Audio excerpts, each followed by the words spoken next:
Apparently, things at the U.S. Embassy are worse than we are being told. NPR reporter Tom Bowman tweeted today, the situation at the U.S. Embassy in Kabul is more dire than the State Department is saying. Mail has stopped. Nearly all employees are packing up, and a very small number will head to another location. Staff are gearing up to destroy sensitive papers, computers, and phones. We understand the Canadians have already started burning documents there. Next guest served 2 decades in the U.S. Army, focusing on intelligence and strategic reporting, spent years in the worst places of the world trying to figure out what the worst people in the world were up to. Ralph Peters is with us. Good to see you, sir. Great to see you, Leland. The New York Times perhaps stating the obvious here, but the Taliban's advance has made it clear. America's 20-year effort to turn the Afghan military into an independent fighting force has failed. Well, no kidding. But after billions and billions and billions and billions of dollars, why'd we fail? Because we lied to ourselves. Because we did everything we possibly could have done wrong at the strategic level. Because we never faced up to the fact that the government we were funding doesn't have the support of its own people. Leland, you see it right now. Our Afghans won't fight to defend the government in Kabul. And yet the Taliban have no trouble and have had no trouble attracting recruits ready to die for their cause. Now, as an American, with my American hat on, I despise the Taliban. I'd like every one of them dead. But if I put on my Afghan hat, sorry, folks, they're the Minutemen, the Taliban, and we're the Redcoats. Explain that a little bit further, in that the Taliban is won the hearts and minds of the people there? Well, they obviously have more support. War's about what you're willing to die for. And obviously, young Afghans have not been and are not willing to die for the Kabul government. And yet there has been no end of Afghans willing to fight and die for the Taliban. Now, look, Leland, we didn't learn the lessons of Vietnam. And we did the same thing over and over again. In Vietnam, as in Afghanistan, we weren't supporting a government that the people themselves wanted. We supported a government that said what we wanted them to say, that spoke English, that knew how to tie a four-in-hand tie.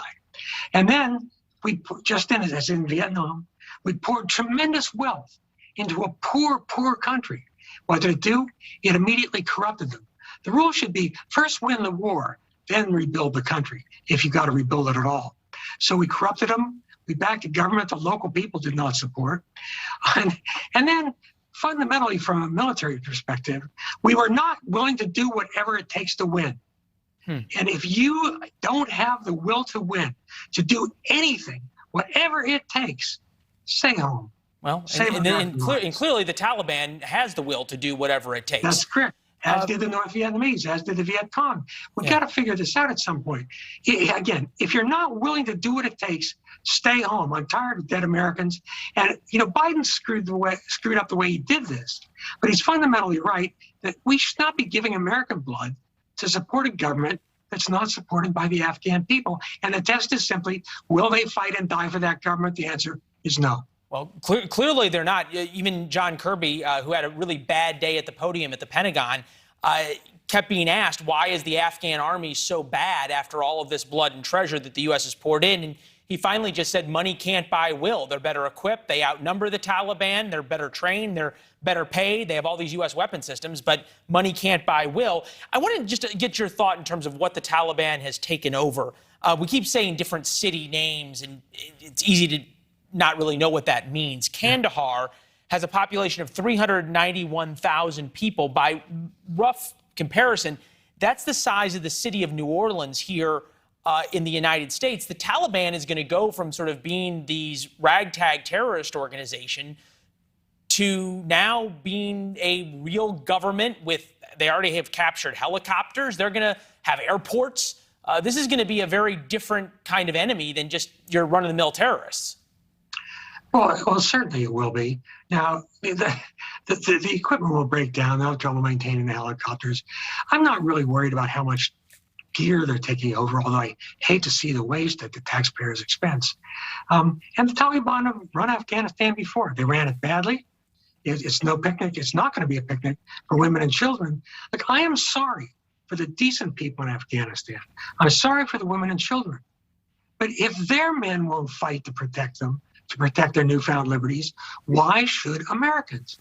I mean, we've talked ourselves into something that was a mug's game from the start.